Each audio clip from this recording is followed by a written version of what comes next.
তৃণমূলের সামনে ২৬-এর নির্বাচন নিজেকে রক্ষা করার নির্বাচন। এই নির্বাচনে একটি আসনও দুর্বল থাকলে লাভ পদ্ম শিবিরের, ফলে জয়ের জন্য তৃণমূলকে অল আউট খেলতে হবে। পশ্চিম বর্ধমান জেলায় ৯ আসনের ফলাফল কিন্তু খুব একটা সন্তোষজনক নয়। শতাংশের হিসাবে ৩৩% আসনে হার, অর্থাৎ ৩ আসনে হার। এই জেলার দুদিকে অজয় এবং দামোদর বয়ে চলেছে, আর এই দুই নদ অগাধ অর্থের হাতছানি দিচ্ছে যুবকদের। এই মুহূর্তে তৃণমূলের কাছে জয়ের জন্য ৩টি আসনেই নিশ্চিত থাকা সম্ভব হচ্ছে বলেই ঘাসফুলের অন্দরে জোর চর্চা। বাকি ৬ আসনে হাড্ডাহাড্ডি লড়াই।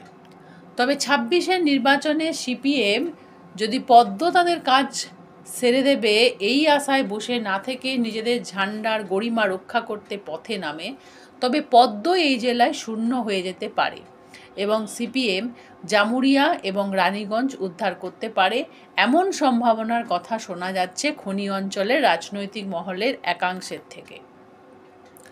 বিহার নির্বাচন দেখিয়ে দিয়েছে এবারে রাজনৈতিক চমক প্রকল্পের দেখা পাওয়া যাবে ব্যাপকভাবে, কিন্তু সরকারের কাছে বড় সমস্যা অর্থের। সম্ভাবনা রয়েছে মুখ্যমন্ত্রী সেরা প্রকল্পগুলির আর্থিক পরিমাণ বৃদ্ধির, কিন্তু রাজ্যের রাজস্ব আসার বিষয়ে রয়েছে ব্যাপক সমস্যা। পশ্চিম বর্ধমান জেলায় ২ নদের বালি থেকে বিশাল রাজস্বের আয় হওয়ার সম্ভাবনা রয়েছে, কিন্তু সে ঘুরে বালি দিয়েছে অবাধে অবৈধভাবে বালি তোলা এবং বালি থেকে রাজ্য সরকারের রাজস্ব লাভ ঘরে না আসা। এই অবস্থার কথা মুখ্যমন্ত্রী জানেন, কিন্তু বারবার বলা সত্ত্বেও চোখ খুলছিলেন না দলেরই একাংশে। এই অবস্থায় মুখ্যমন্ত্রী কিন্তু খুব কড়া অবস্থান নিতে চলেছেন বালির রাজস্ব নিজের সরকারের ভাণ্ডারে নিয়ে আসার জন্য বলে সূত্রের খবর।